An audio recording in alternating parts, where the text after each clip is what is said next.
I'm Dr. Alan Lewis, the founder of the Sancta Familia Center for Integrative Medicine in Columbus, Ohio.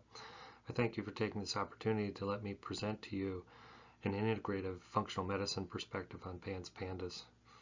I've been treating PANS and PANDAS now for approximately 13 years, and in that period of time, the understanding of PANS PANDAS has really changed. However, it's very clear that approaching it from the full medical perspective of integrative functional medicine is so much more effective than just treating it individually as an infectious or autoimmune illness. Before we get into the real meat of the presentation, I'd like to give you a little background on my training. I was trained in traditional medicine at the University of Washington School of Medicine, and then I did my pediatric residency at the University of Utah and Primary Children's Medical Center in Salt Lake City. I practiced for about 8 years in general pediatrics prior to converting my career to kind of an integrative functional medicine approach to healing. That was triggered by my son's diagnosis of autism when he was age 2. Unfortunately, at that time, we were told that there was nothing you could do except behavioral therapy, but quickly learned that that's not entirely true.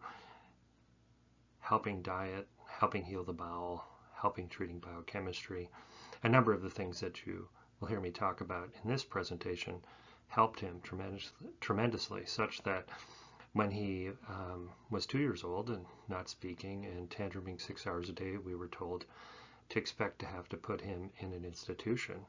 Ultimately, he had graduated from high school with honors.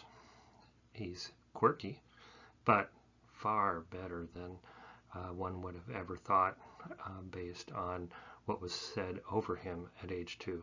In any event, these lessons have helped me treat patients with PANS PANDAS as well. In fact, my stepson has PANS PANDAS, and doing these similar things were also extremely helpful for him. So let's proceed on to the rest of the presentation. So let's talk a little bit about the lecture objectives. I alluded to this already, that I'd like to give you some understanding into the value of taking a integrative functional medicine perspective into PANS. But let's first gain insight to really what PANS is. I like to say it's a post-infectious autoimmune neuropsychiatric disorder rather than its current definition of pediatric acute onset neuropsychiatric syndrome. I like that because it helps us understand really what's going on underneath in the process of the body, i.e. the pathology, as we say. We also want to understand that though there is a classic definition of PANS PANDAS, it doesn't always present in that same way, and so one doesn't have to have an acute onset of these symptoms to clearly have PANS PANDAS, and that's something we'll talk about. And really the other key point is understanding that many of the things that we're seeing when it comes to behavior and other symptoms in PANS or PANDAS is not so much behavioral or psychiatric in origin when it comes to the underlying disease process or illness process. It's actually a medically triggered process that we have a good understanding of. So before we move on, let's talk a little bit about what an integrative functional medicine approach means. Really, it's discussing illness and wellness within the context of the whole person, mind, body, and spirit. So illness doesn't occur in isolation. So it's not just GI, or it's not just neurologic, or it's just immune. There's also behavioral things with it. There's psycho-emotional, endocrine things with it, and these all interrelate. So we can't really do a person the service of trying to help them become well if we don't look at the context of their illness in light of the whole body. And that's really what we learn and are learning more of in doing integrative functional medicine. So if we look at the typical symptoms we see in PANS PANDAS, They can be divided into separate medical disciplines, but the idea here is, although that they're separated, it doesn't mean they're disconnected. So it's understandable when you see or you look at any set of symptoms in isolation of the other, how somebody could view it as something other than the whole of the illness. So that means if you're only seeing the obsessions, compulsions, rituals, and anxiety and not recognizing that the sleep disturbance and the urinary frequency and change in handwriting and other things are also part of the problem, then you're not recognizing the whole picture. And so you can look at that if you just have tics and it's not as apparent that there's actually underlying obsessions and compulsions, or the irritability or rage or the emotional lability come out, then it's seen as a Tourette's illness and not, again, as PANS. So we'll dive deeper here, but this is the general way we could break up these different symptoms into medical disciplines. However, we don't want to do that when it comes to deciding what we need to do for diagnosis and management. So let's talk a little bit about obsessions and compulsions. So we hear about OCD, so let's kind of define what those are, and helps us give us a better understanding what we're really looking for. So really, obsessions are the thoughts. So they're intrusive, they're not invited. They're also irrational, and they keep coming back, and they're disturbing, and they provoke anxiety. And they may not, in some cases in kids, provoke anxiety because they may not know they're wrong. So they may be doing these things that are something we don't want them to do, but they don't have a knowledge of right or wrong. And so you may not see as much anxiety, rather you see this persistence in that thought pattern. On the other hand, we have compulsions. Compulsions are the action or the outward behavior that's associated with an obsession. These actions also can be intrusive, irrational, and disturbing to the individual and to those around him.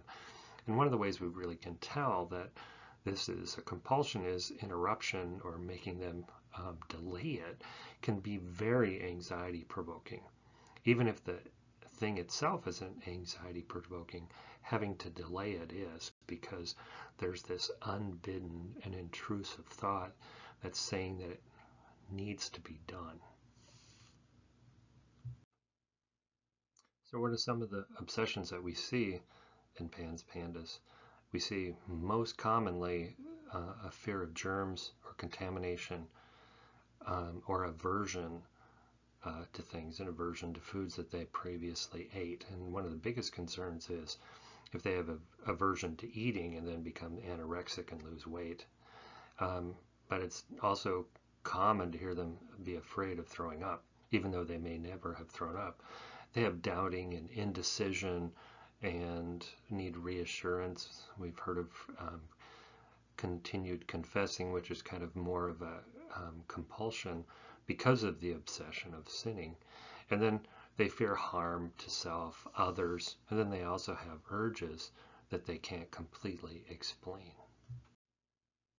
What are some of the compulsions we see? Well, if you're afraid of germs, then you may not touch things, or you may repeatedly wash your hands. It's especially true if you're worried about things that are being dirty or contaminated. You'll wash your hands a lot, or you'll avoid touching things, as I said.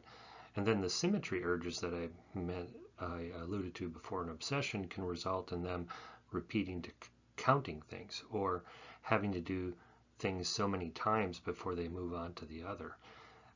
The other is, in seeking reassurance because things need to be done just right. But the biggest intrusions for many kids are their rituals. So they may have this morning ritual before school that makes them perpetually late, or trouble at bedtime that makes it hard for them to get to sleep. in a reasonable time. The other is excessive wiping after using the toilet. In any event, you can imagine that these are very intrusive in everyday life for both the child and parent. This is just a quick reference slide. We throw out a lot of terms in medicine and just want to hopefully help make it a little bit easier for you to understand what we're saying.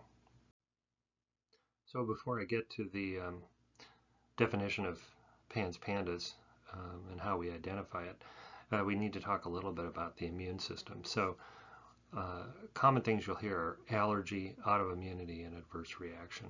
And it's really important to understand the difference. So allergy is where the body makes an antibody that is triggered by exposure to the allergen, the thing we become allergic to again, and that can trigger a negative immune response.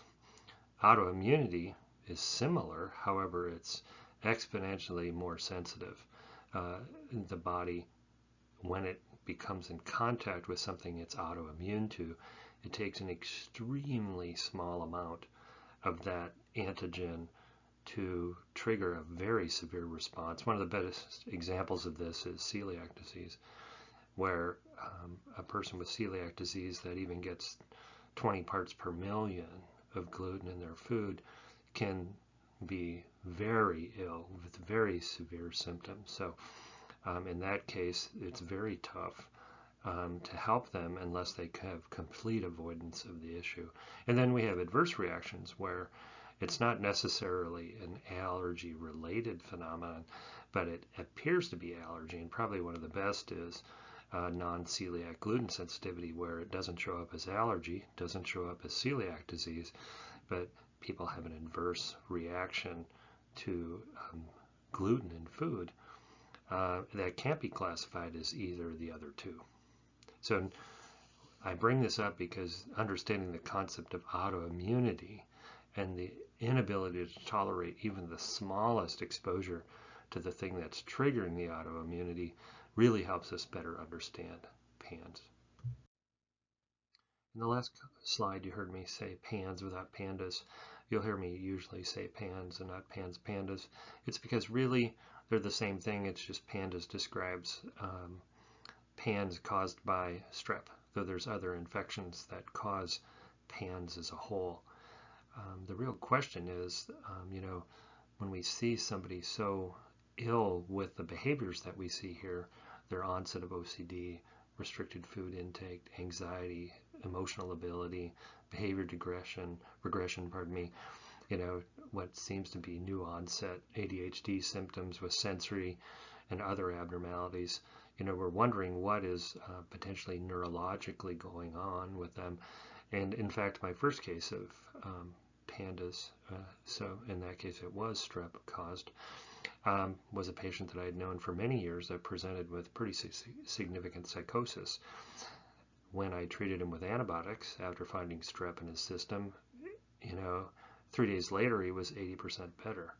And so there's no description in traditional psychiatric understanding why a psychosis would go away with an antibiotic. So in some sense, that's how I kind of came around to getting a better understanding of really what PANS was, and that is it's a post-infectious autoimmune illness that's triggered by this phenomenon we call molecular mimicry. That is, unfortunately, the antibody that's made to help the body fight off the infection also binds the brain. And so when it binds the brain, now we have the symptoms that we know as PANS.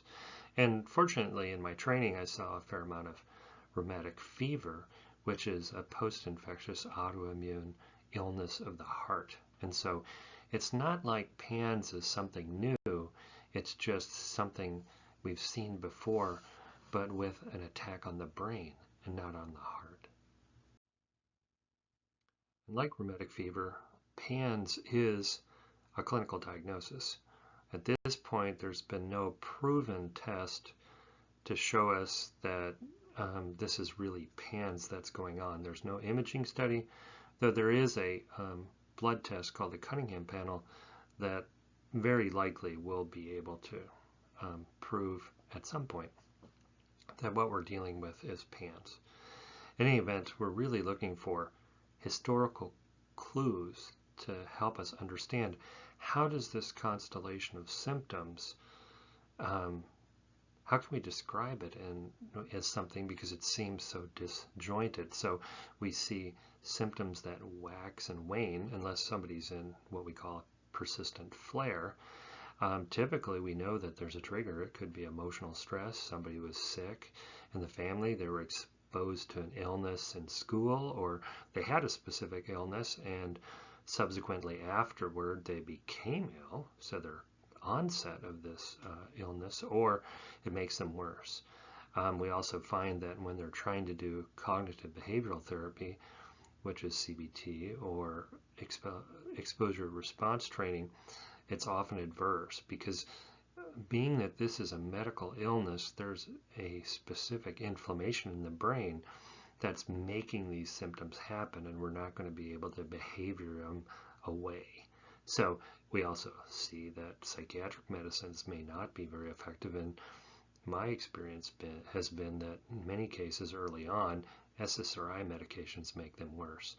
So the essential caveats in making this diagnosis are recognizing that, in the younger of age, the onset of their illness may be obscured because of their developmental level, or because there's other illnesses that are going on. So as much as the diagnosis requires this abrupt onset, we're not going to find it. However, we may be finding these clear examples in the history that it's best described by PANS and not by some other process. This slide really describes what I said before, and really direct. So it's a post-infection autoimmune illness. So that means the infection triggered an antibody. We call this the triggering infection, and that antibody, because of molecular mimicry, then has the body's immune system attack the brain, and attacking the brain is inflammation, and that actually is the cause of the symptoms.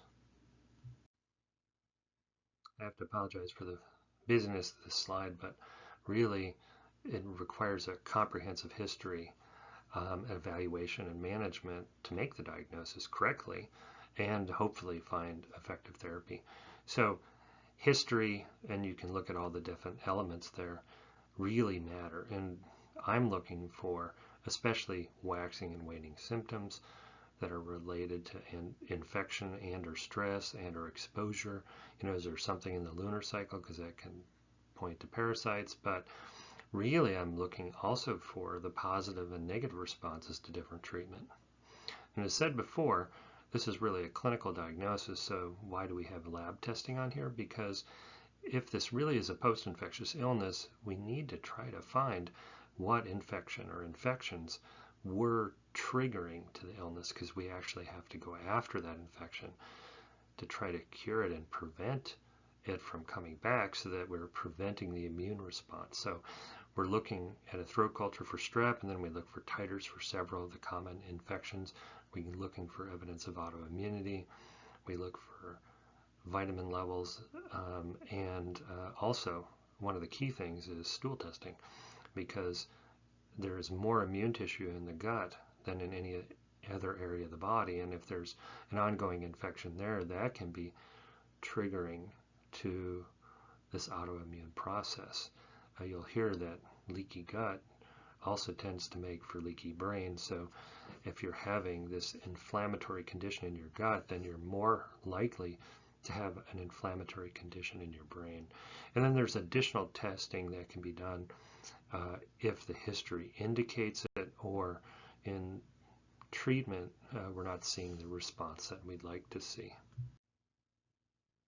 So treatment, really we can kind of break it down into two arms. We're going after infection, and we're going after the immune response.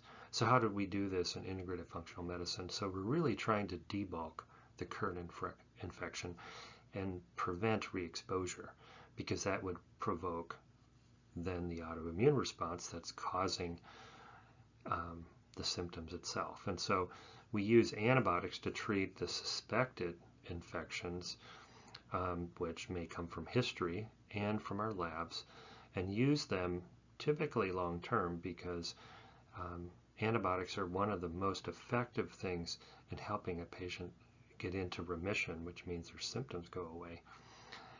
And I've tried every alternative other than daily antibiotics, and it just doesn't work. Patients end up relapsing, and sometimes they're even harder to get into remission if we don't do daily antibiotics. And that's a long discussion that we have with our patients regarding risks and benefits. Really, the risks are greater starting and stopping antibiotics than taking them long term, and that's something I learned in treatment of rheumatic fever.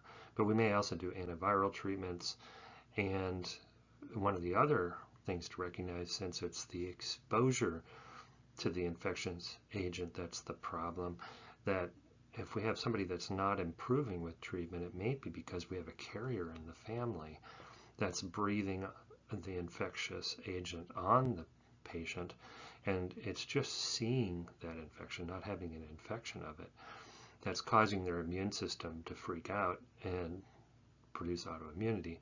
And then on the immune side, we're really doing what we can to cool down the immune response.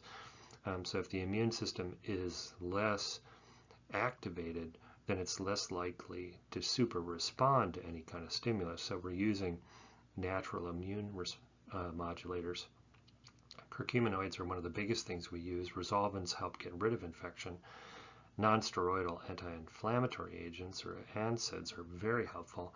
Try not to use those long term, but they can be really wonderful in the middle of a flare. And then sometimes we have to really go after pro-inflammatory foods and make sure that toxin exposure, which could be gluten in the diet, or chemicals or other things that could be setting people off. But we really know that fixing D3, which is important for immune health, and zinc, same thing, and other nutrient abnormalities can help mitigate some of the behaviors those deficiencies or overload states cause, but also help heal the immune system. And then allergies, clearly, if present, although this is an autoimmune response, allergies jazz up the immune system, and that itself can cause more problems. And lastly, emotional stress really can be a problem, both its direct effect, but also the fact that when someone's been sick for a long time, then their emotional stress tank is more full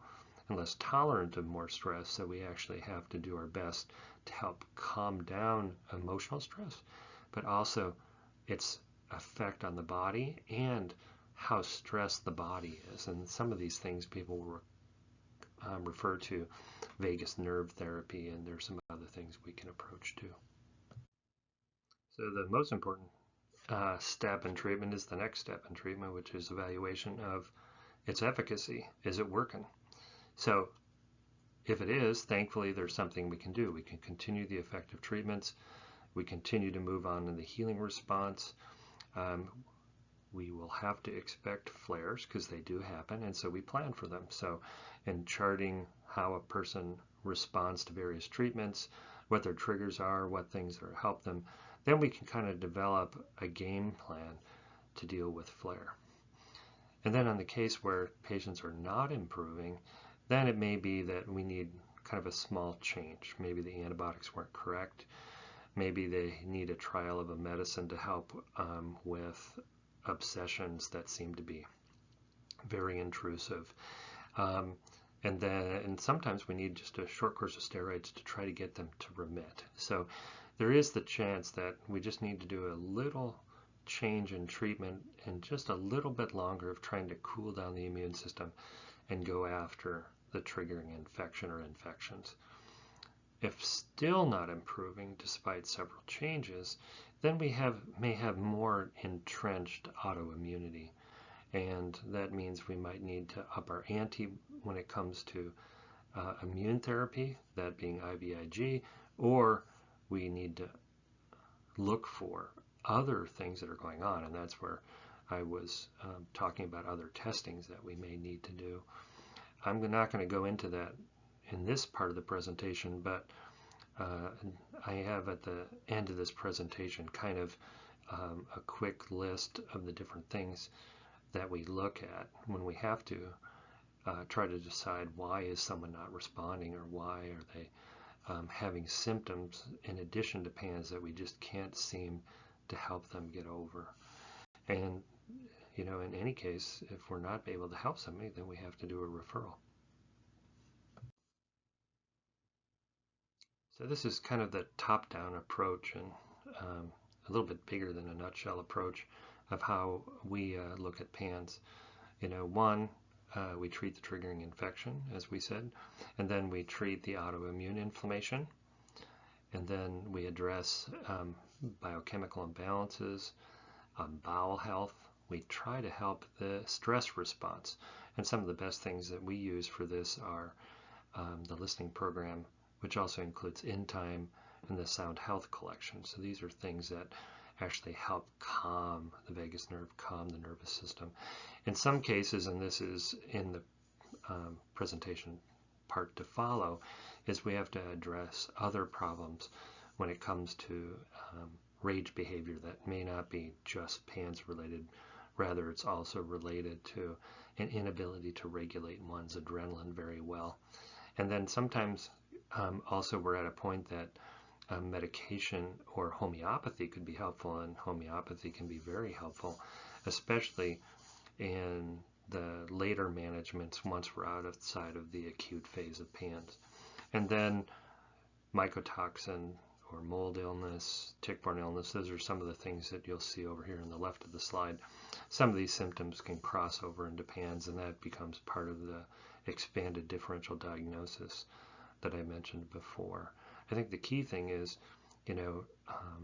as treating a symptom of PANS as the causative agent isn't as effective, then PANS treatments, aren't going to be treating underlying illnesses that aren't related to this process, and hence when someone's not getting better, we have to expand our differential diagnosis to find out if there's something else similar going on that's actually showing through now that we didn't see because of the volatility of PANS symptoms at presentation. And that's one of the real key things to know, is because of autoimmunity, it doesn't take much stimulus to cause a huge reaction in PANS, and so that's why we see so much volatility, which is really hard to live with as the parent or the loved one when somebody with PANS is exposed to a triggering agent.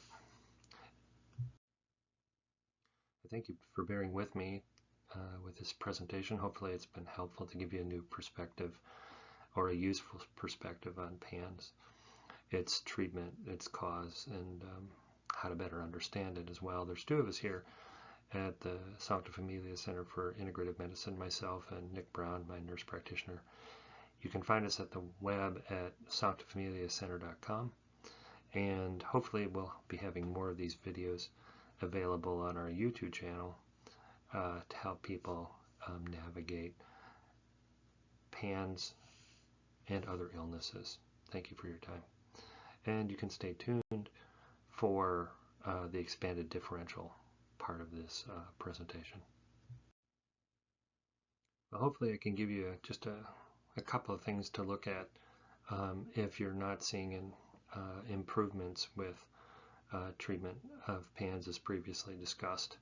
Biochemistry is where I really learned much of what helped me with my son, and I'll talk about that briefly. That's something that's kind of unique to what we do at the Sancta Familia Center for Integrative Medicine.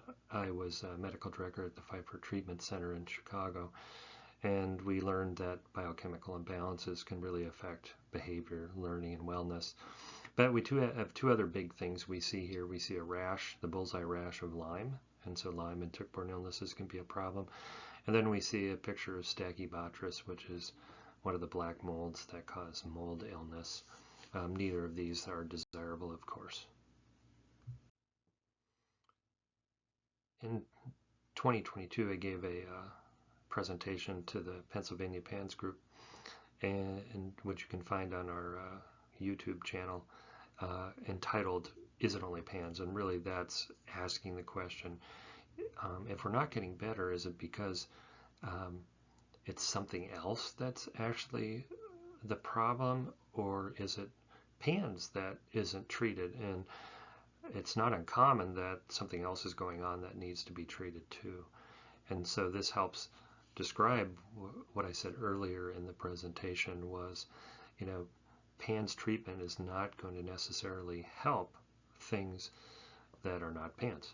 So what are some of the things we look at? Biochemistry, which I alluded to, Lyme disease and other tick-borne illnesses, mycoplasma and other atypical infections are things we look for initially in the presentation of PANS, but sometimes can be more difficult to treat. Mycotoxin illness is somebody that's been exposed to a water-damaged building, may still be in it or not, and be suffering from the toxin illness that's caused by the mold that grow there.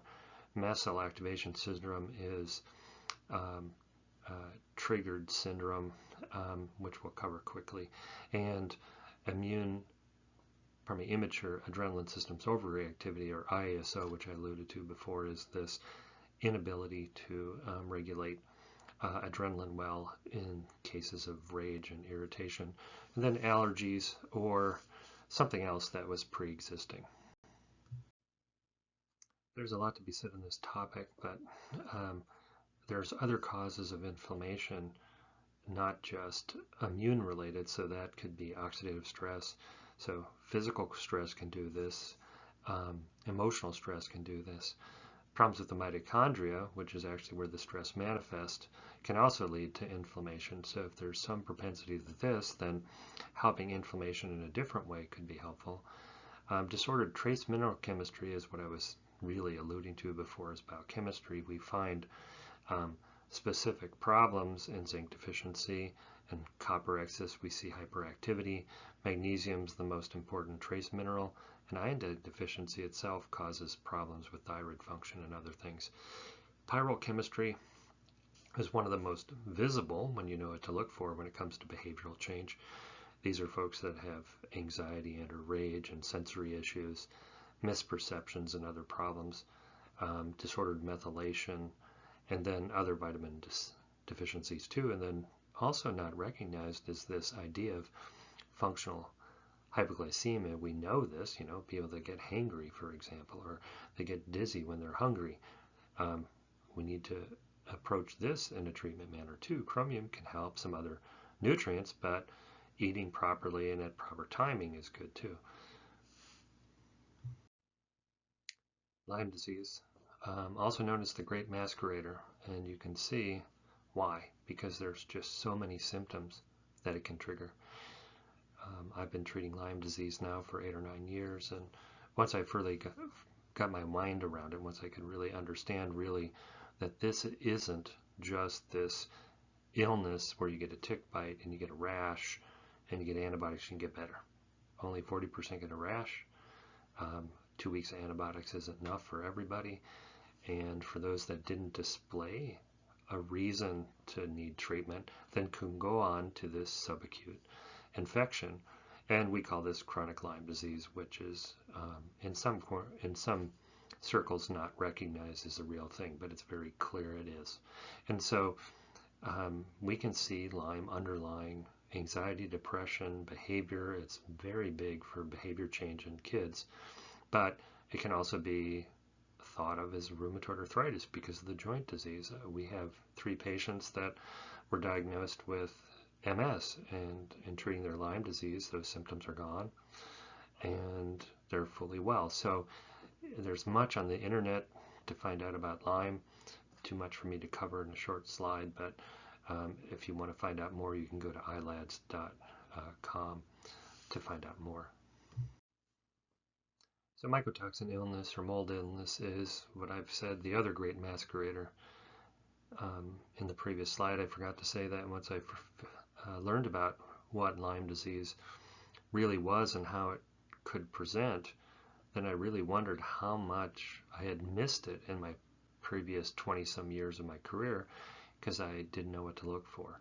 Well, in the same case, mycotoxin illness can also be difficult to identify and recognize similarly because it has so many different symptoms The ice pick-like pains and electric shock sensations are something that really starts to move us more towards the mycotoxin illness kind of idea. However, it again can cause a number of symptoms that look like PANS or look like Lyme.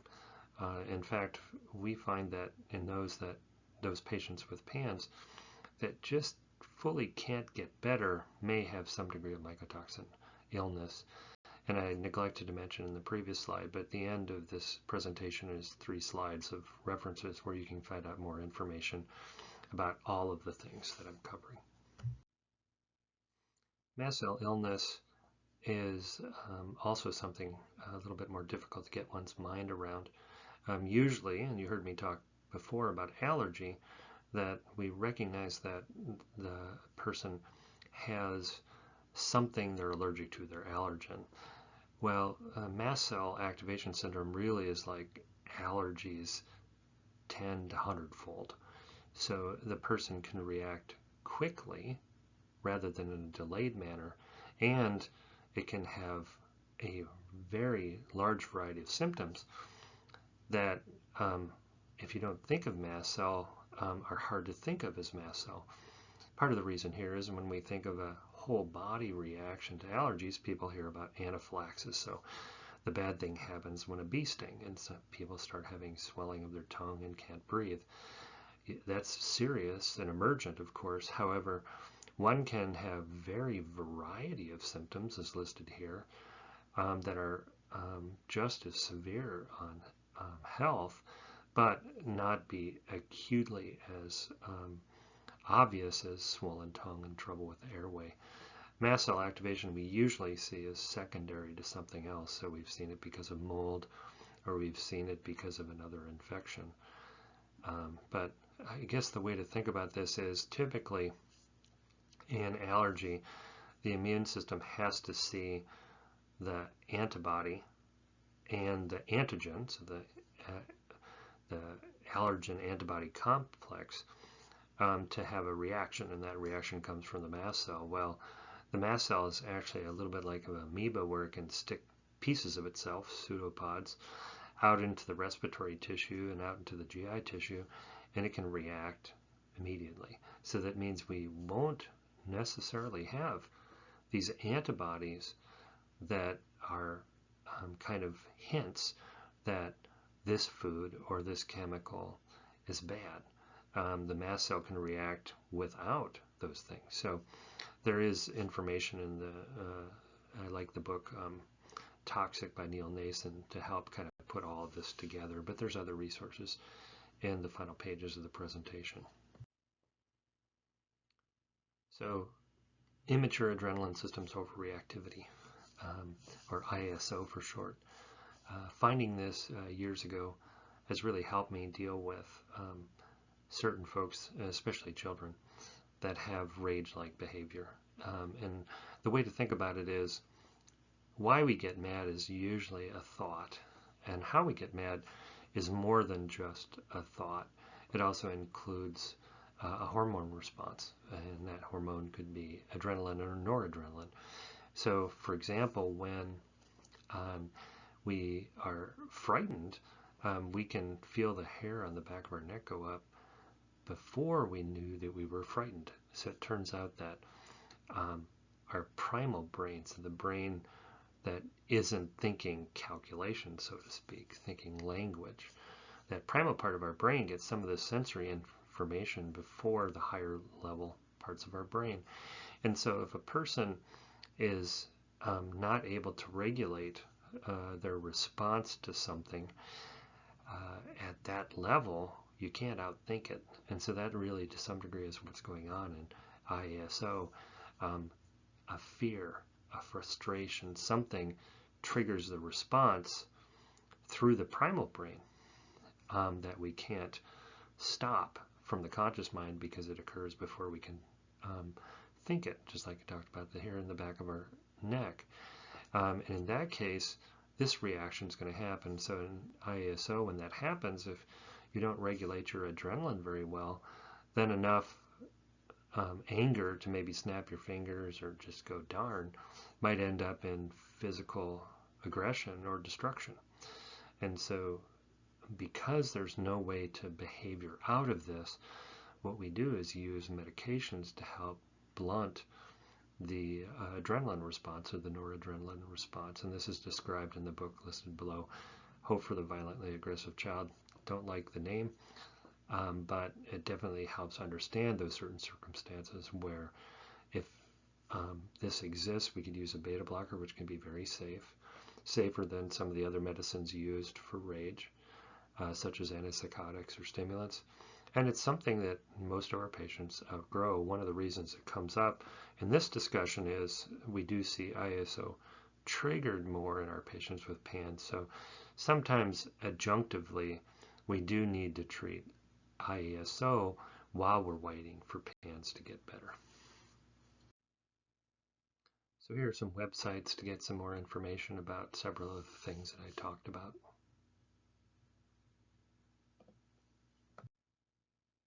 And here are some books that really have helped me better understand wellness from an integrative functional medicine standpoint, learn more about toxins, Lyme disease, mold, violently aggressive child, as I talked about, and things for stress and inner healing. So I have this slide and the next also for your benefit. Thanks again for sitting through this little extended version of the expanded differential diagnosis in PANS. I hope it's been helpful. Thank you.